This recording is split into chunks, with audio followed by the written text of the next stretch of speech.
Assalamualaikum warahmatullahi wabarakatuh. Bismillahirrahmanirrahim. Alhamdulillah rabbil alamin. Wassalatu wassalamu ala sayyidina Muhammad wa ala alihi wa sahbihi ajma'in. Amma ba'du. Pertanyaan, kenapa salat Fatihah harus dibaca setiap kita salat? Apa rahasianya? Dan apa arti tiap ayat dalam surat Al-Fatihah ini? Inilah insyaallah yang kita akan bahas. Kita ketahui bahwa setiap surah dalam Quran itu ada tujuannya. Misalnya surat Al-Baqarah tujuannya apa? Allah mengatakan kepada kita, engkau adalah khalifah aku di atas bumi ini. Itu kan. Surat Al-Imran itu bagaimana supaya kita bisa firm, bisa steadfast, ya, teguh di dalam menjalankan sebagai seorang khalifah. Surat Al-Fatihah adalah the summary of Al-Quran, ringkasan Al-Quran. Jadi kalau kita baca surat Al-Fatihah berarti apa? Berarti kita membaca seluruh Al-Quran. Oleh karena itu maka itulah salah satu surat yang harus dibaca setiap kita salat. Ya, tidak sah salah seorang kecuali dengan membaca Al-Fatihah. Nah, Quran ini paling tidak mempunyai 3 topik: akidah, ibadah, dan akhlak. Nah, itu ada pada surat Al-Fatihah. Dari mulai bismillah sampai Malik Yaumiddin itu mengenai akidah. Kemudian iyyaka na'budu wa iyyaka nasta'in itu tentang ibadah. Ihdinas siratal mustaqim itu tentang akhlak, manhajul hayah. Ya. Para ulama berbeda pendapat tentang apakah bismillah dalam surah Fatihah termasuk dalam ayat salah satu ayat Al-Fatihah. Ya, ada yang mengatakan termasuk, ada yang mengatakan tidak. Ya. Kita tidak akan bahas itu, kedua-duanya benar. Orang yang mengatakan bahwa itu termasuk, maka kalau dia salat jadi imam dibaca dengan suara lantang. Bismillahirrahmanirrahim. Yang mengatakan tidak, dia dibaca dengan sirri, kemudian alhamdulillahirabbil alamin. Nah, bismillahirrahmanirrahim. Bismillah artinya dengan menyebut nama Allah. Ya. Allah, Nabi mengatakan kullu amrin dzibalin lam yubda fihi bi bismillahirrahmanirrahim fahuwa aqta. Setiap perkara penting yang tidak dimulai dengan membaca bismillahirrahmanirrahim maka ia akan terputus. Apalagi dalam salat. Ya. Nah, ketika orang membaca bismillahirrahmanirrahim dengan nama Allah, ya, apa akan terjadi pada jiwanya kalau dia memahami? Yang pertama, akan selalu dekat dengan Allah. Kita mau makan, mau minum, mau keluar rumah, kita bicara bismillahirrahmanirrahim. Berarti kita dekat dengan Allah Subhanahu wa taala. Yang kedua, sadar bahwa segala yang ia punya adalah miliknya. Jadi ketika dia makan makanan yang enak, ya, kita baca bismillah, itu berarti apa? Ya Allah, terima kasih. Ini saya tidak mungkin bisa makan kalau bukan dari kamu. Kemudian juga mungkin makanan enak, kita nggak ada nafsu. Ya. Terjaga dari perbuatan dosa atau maksiat. Adakah orang mau mencuri baca bismillah? Bismillah, nggak ada. Coba anak muda pacaran, ada nggak? Bismillah, nggak ada. Jadi tidak mungkin orang baca bismillah berbuat maksiat. Ya. Yang terakhir adalah selalu berbuat untuk Allah Subhanahu wa taala. Itu buah membaca bismillahirrahmanirrahim. Maka oleh karena itu kita mesti biasakan, apalagi pada anak kita. Seorang sahabat namanya Abdullah, ketika umur 6 tahun dia nggak tahu adab-adab makan, tangannya ke sana ke sini. Ya, itu biasanya kita kalau orang anak berbuat demikian mengatakan jangan. Di Amerika murid ditanya, kata-kata apa yang kamu paling banyak dengar dari orang tua? Girl, don't. Jangan. Nabi jarang menggunakan la, jangan, kecuali emergensi. Ketika saya tidak tahu etiket makan, apa kata Nabi? Nabi senyum. Qul ya gulamna wa idza akalta fasammi. Kalau makan baca bismillah. Wa qul biyaminik, makan dengan tanganmu. Ya, itu kan. Wa qul fima yadaik, makan yang ada di depanmu. Kalau kamu makan di sana, minta sama orang. Ya. Jadi itu, kita biasakan bismillah. Kemudian alhamdulillahi rabbil alamin. Alhamdu artinya dua. Segala puji dan syukur hanya milik Allah Subhanahu wa taala. Jadi kadang-kadang kita menafsirkan alhamdu selalu segala puji. Tidak, puji dan syukur. So, kadang-kadang kita memuji tapi tidak bersyukur. Atau bersyukur tidak memuji. Artinya baik ada orang memuji tidak memuji, Allah itu terpuji. Ya. Alhamdu rabbil alamin. Rabb selalu diterjemahkan Tuhan. Rabb artinya bahasa Arab dua. Artinya pemimpin atau yang memiliki. Rabbul alamin. Right? Nah, kalau Allah itu Rabb sebagai master Tuhan, berarti kita ini apa? Kita ini budak. Gitu kan? Dan kata-kata perbudakan adalah suatu kata-kata yang tidak disenangi oleh orang. Apalagi saya tinggal di Amerika, di slavery. Right? Kecuali kita menjadi budak Allah Subhanahu wa taala. Kenapa? Kalau kita menjadi budak, pertama nggak ada orang mau jadi budak. Nggak ada orang mendaftar diri, saya mau jadi budak, saya budak yang hebat. Nggak ada kan? Gitu kan? Nah, selalu yang beruntung adalah tuannya, bukan budak. Dia kerja keras. Nah, sebelum teruskan, apa antara budak dan pembantu atau pegawai? Pembantu, pegawai itu ada yang disebut dengan jam kerja. Kita kerja perusahaan 8 jam. Setelah itu sudah. Kita bukan pegawai situ lagi. Budak ada waktunya enggak? Dia tidur budak, dia bangun budak, dia jalan budak. Nah sekarang kalau kita ingat, Rob juga artinya yang memiliki kan. Kita punya sapi. Sapi sudah tua, sudah nggak berguna. Kira-kira diapain sapi itu? Sembelih. Kan gitu. Ya. Nah kita ini berapa kali kita tidak taat sama Allah SWT. Berapa kali kita berdosa. Gitu kan. Apa yang terjadi? Tetap oleh Allah dikasih rezeki, dikasih apa-apa. Right? Tapi kadang-kadang yang aneh, kita sudah tahu ini hamba, budak, tapi kadang-kadang acting kita kayak bos. Ya.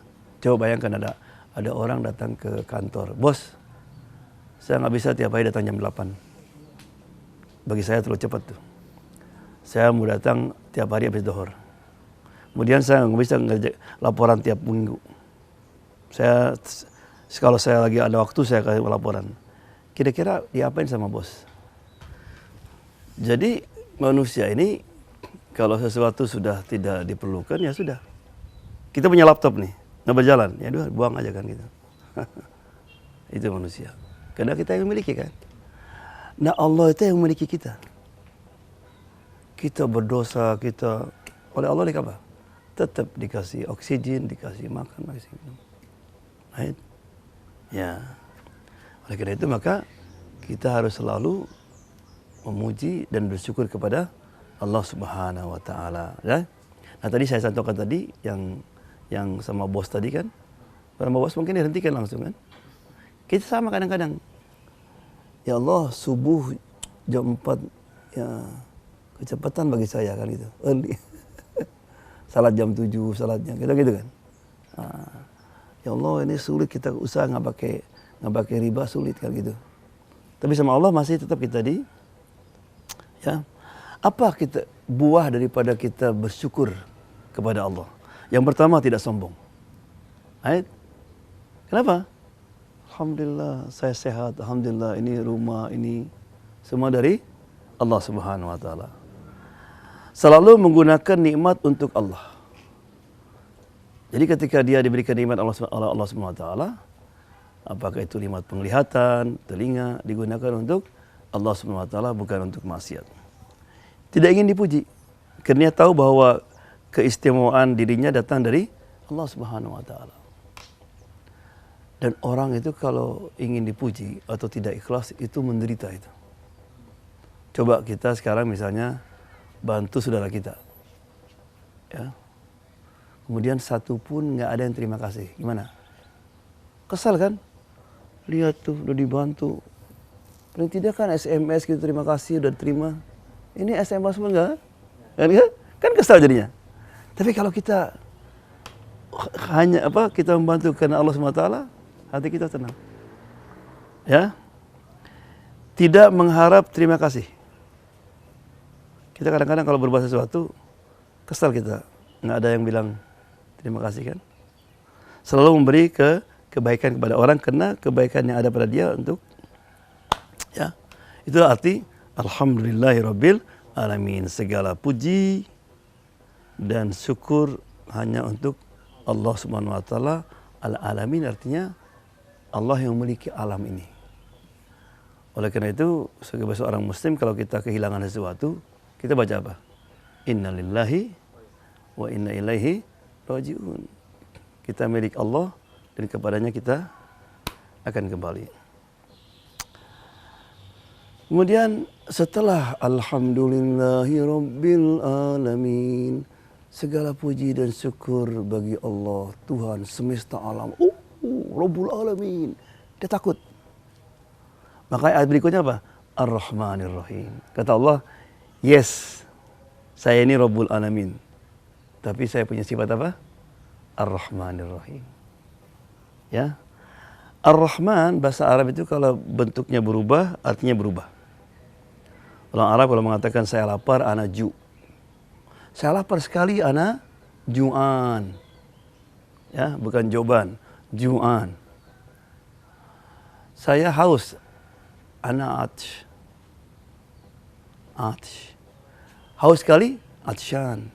Saya marah, ana ghadib. Marah sekali, ghadban. Berarti kata-kata Ar-Rahman berarti apa? 3. Yang pertama, rahmat Allah itu extremely, luar biasa. Nggak ada bandingannya. Yang kedua, immediately, sekarang ini. Sekarang ini saya lagi selama ini, itu berapa banyak rahmat Allah yang berikan kepada saya. Right? Yang ketiga, temporary. Sementara saja. Makanya Ar-Rahman ini Allah kasihkan kepada Muslim, non-Muslim. Right? Abu Lahab, Abu Jahal, orang kafir, Allah masih mendapatkan rahmat Allah Subhanahu wa taala. Ar-Rahim sebaliknya. Rahim artinya rahmat Allah continuously, terus menerus. Makanya nanti di hari kiamat, ya. Apa buah kita mengenal Allah Ar-Rahmanir Rahim? Yang pertama, bahwa Allah tidak pernah berbuat zalim. Allah apa? Tidak pernah berbuat zalim. Jadi kalau orang mengatakan, kenapa hidupmu begini? Ya Allah sudah anak diri saya begini.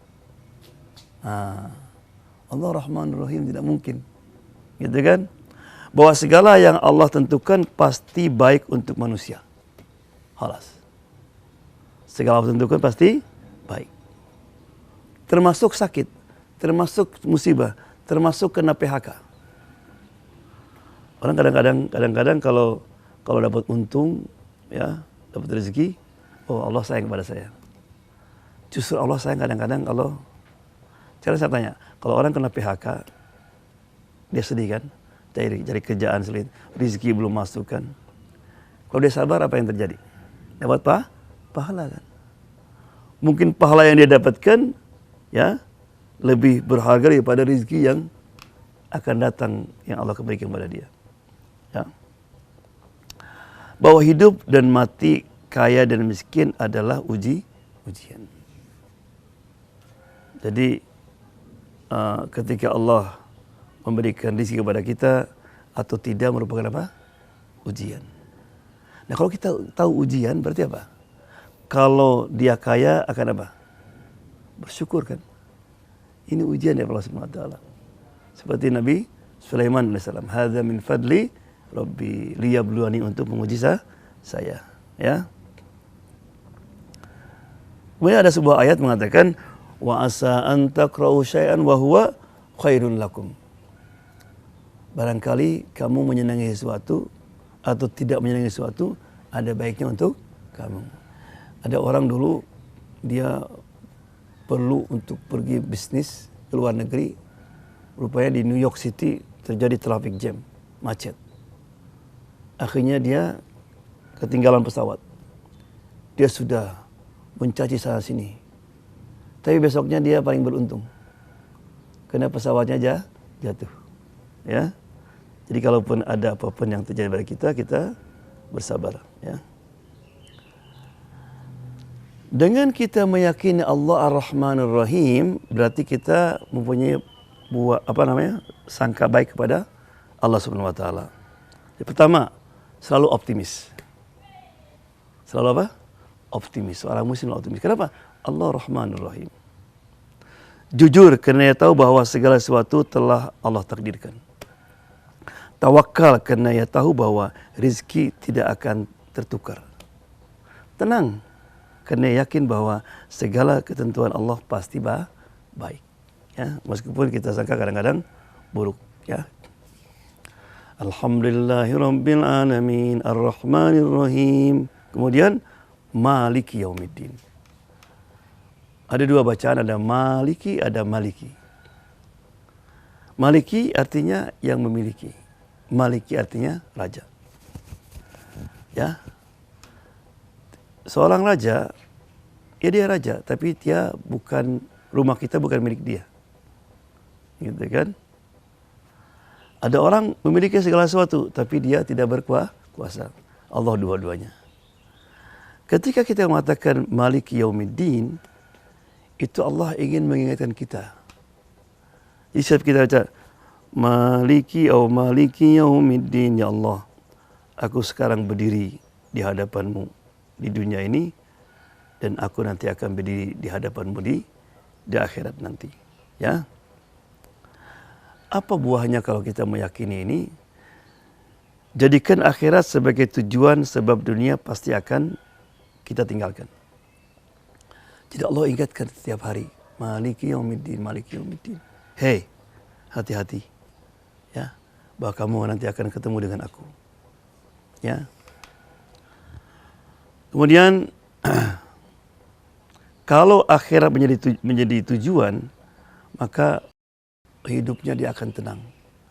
Ada sebuah doa yang Nabi mengajarkan, Rabbana Allahumma la taj'al dunya akbaru hamina. Ya Allah, jangan jadikanlah dunia ini menjadi tumpuanku. Ya, coba orang kalau mikirkan dunia terus pusing. Ya. Ada orang ditanya, hidup saya sulit, Pak. Bapak punya sehat alhamdulillah.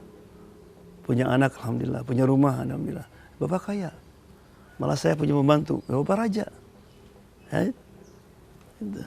Kemudian ayat yang kelima Allah mengatakan Iyyaka na'budu wa iyyaka nasta'in. Iyyaka na'budu, hanya kepadamu. Right? Kenapa tidak mengatakan na'budu iyyaka? Kami menyembah padamu. Right? Kalau saya mengatakan aku cinta padamu, kepada istri kita, juga mungkin cinta kepada orang lain. Dengan hanya kepadamu berarti di sini arti tauhid. Ya, iyyaka na'budu wa iyyaka nasta'in. Kenapa na'budu? Kalau kita salah sendiri kan, kenapa iyyaka a'budu? Aku menyembah. Hanya kepadamu aku menyembah. Karena kita ini tidak pernah sendirian menyembah Allah Subhanahu wa taala. Semua di sekeliling kita ini, ya, ketika kita menyembah Allah, dia ikut kita. Oleh karena itu kalau orang meninggal, itu tempat dia salat, itu menangisinya. Pohon yang kita lewat, menangisinya. Allah, kita kehilangan orang itu. Ya, Sebaliknya, kalau orang itu jahat, jauh dari Allah Subhanahu wa taala, ketika meninggal gembira dia. Oh, meninggal. Ya. Maka Allah mengatakan dalam Quran, "Fama baqatis sama." Langit enggak menangis ketika Firaun meninggal. Semuanya gembira. Ya. Kemudian apa buah kesadaran ibadah? Pertama, ikhlas. Tidak mengharap kecuali hanya ridho Allah Subhanahu wa taala. Iyyaka na'budu. Yang kedua, at-tadhiyah, selalu berkorban. Ya. Kemudian at-thabat, bertahan dalam ketaatan dalam kondisi apapun. Jadi dia sendirian, dia lagi bepergian, right? Dia tetap tidak lupa untuk salat kalau salat. Pernah Cat Stevens, seorang penyanyi terkenal dari Inggris itu, Cat Stevens yang Yusuf Islam. Setelah dia masuk Islam, orang nggak ada yang tahu, teman-temannya nggak ada yang tahu. Saat datang maghrib, ini tempat pesta, gitu kan? Terjadi gejolak dalam dirinya. Kalau saya salat, nanti orang tahu lagi ngapain saya. Akhirnya alhamdulillah, hatinya menang. Bayangkan ini di aula besar begini, dia di ujung gitu, Allahu Akbar. Jadi orang yang lagi dansa, lagi minum, lihat, what's he doing katanya? Lagi sujud. Akhirnya disamperin karena dia terkenal, penyanyi terkenal kan. Jadi orang yang tadi lagi dansa, lagi minum itu mengiringi dia, lagi salat, dia tonton gini. Assalamualaikum warahmatullahi wabarakatuh. Assalamualaikum warahmatullahi wabarakatuh. What are you doing, man? Bilang, I was to talk to my God. Saya berbicara dengan Tuhan saya. Akhirnya duduk semua. Tell me. Subhanallah. Dengan dia salat di mana saja membuat orang tertegun. Ya. Ada orang Amerika masuk Islam karena lihat tukang sapu di Turki. Bayangkan di Bundaran HI gitu. Bundaran HI, dia tukang jaga kebun gitu kan. Hayya 'alas shalah. Dia langsung wudu. Pegang sejadah, salat di situ. Ini turis. What you doing? Dia bilang, my God call me. Tuhan saya manggil saya di mana saja. Ya. Banyak itu orang masuk Islam karena melihat. Saya pernah salat di airport, salat jamaah. Itu habis salat kita dakwah. Orang Amerika bertanya. Akhirnya ada seorang suami istri baru pulang dari dokter psikiatris, karena dia mesti exercise setiap hari dalam bentuk sujud. Kan sekarang diketahui bahwa ada saraf yang tidak berfungsi, nggak bisa berfungsi kecuali dalam bentuk sujud. Dia bilang, dokter ask me to do this. Dokter minta saya untuk begini. Subhanallah. Ya. Kemudian yang ayat berikutnya, ihdinas siratal mustaqim. Tunjukkanlah kami ke jalan yang lurus. Artinya ke jalan Islam. Bayangkan ketika kita mengatakan iyyaka na'budu, hanya kepada Engkau kami menyembah. Allah bilang sama malaikat, hadza ahdun baini wa baina abdi. Ini perjanjian aku dan hambaku. Jadi sebelum kita lahir ke alam dunia ini, kita di alam arwah namanya. Allah panggil kita. Siapa aku ini? Kau adalah Tuhanku dan aku akan. Jadi ketika setiap kita salat, kita sebetulnya apa? Kita renew, membarui janji kita dengan Allah Subhanahu wa taala. Jadi kalau Allah tidak salat apa artinya? Ingkar janji. Wa iyyaka nasta'in. Hanya kepadamu kami memohon. Apa kata Allah? Wali abdi mas'al. Untuk hambaku apa yang dia mohon. Saya tanya sekarang. Kalau sehabis kita mengatakan wa iyyaka nasta'in, kata Allah, sekarang saya waktu setengah menit, minta apa saja. Kira-kira orang minta apa saja? Ya Allah, berikan saya rumah yang besar, kerjaan yang baik, gaji yang tinggi, gitu kan? pasti masa dunia. Maka oleh Allah diajarkan apa yang paling penting? Minta hidayat. Ihdinas siratal mustaqim. Karena kita punya apa saja di alam ini, tapi nggak dapat hidayat, semuanya adalah sia-sia, tidak ada artinya. Ya.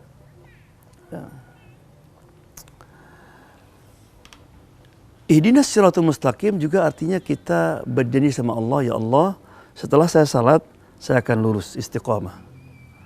Apa buahnya? Buah komitmen ini. Yang pertama, tidak seperti bunglon. Right? Tapi seperti pohon yang kuat akarnya. Ya, angin bagaimanapun dia tetap, ya. Allah mengatakan dalam Al-Quran,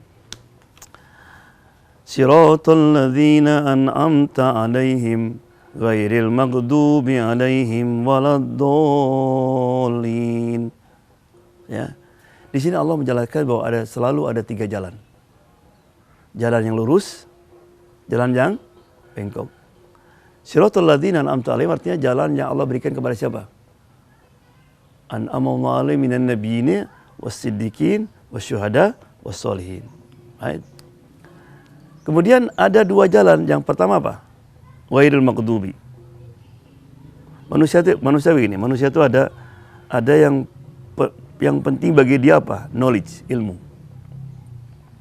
Ada lagi enggak, yang penting bagi dia ibadah, amal. Ya.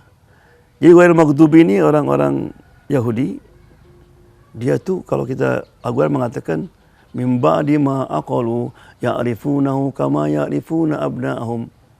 Dia punya informasi tentang Muhammad itu sampai mengetahui Muhammad SAW lebih pada anaknya. Ilmu ada, tapi nggak beriman, nggak ada amal. Sebaliknya waladdallin, misalnya kita kalau mau misalnya ke Jakarta, ya itu naik tol Cikampek dari Bandung kan, kita malah opposite, bertolak belakang, gitu kan, nyasar terus. Udah tahu nyasar diikuti terus, dolin karena nggak punya ilmu. Makanya di sini pentingnya kita sebagai seorang muslim, siratul mustaqim artinya orang yang stabil. Right? Ilmu ada dan ilmu itu diamalkan. Ya. Sebagai penutup insyaallah, dan kata-kata ghairil maghdubi waladdallin, Allah SWT menyuruh kita apa? Belajar sejarah. Belajar apa? Sejarah. Ya. Ya. Apa hasilnya? Pertama, dengan belajar sejarah, ghairil maghdubi waladdallin, tidak mengulangi kesalahan masa lalu.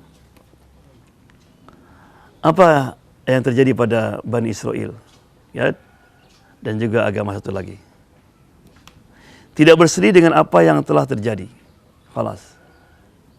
Melihat ke belakang untuk 1000 langkah ke depan. Belajar dari sukses para nabi dan orang-orang soleh. Ya, tidak ada sukses kecuali ikut Allah Subhanahu wa taala, ya.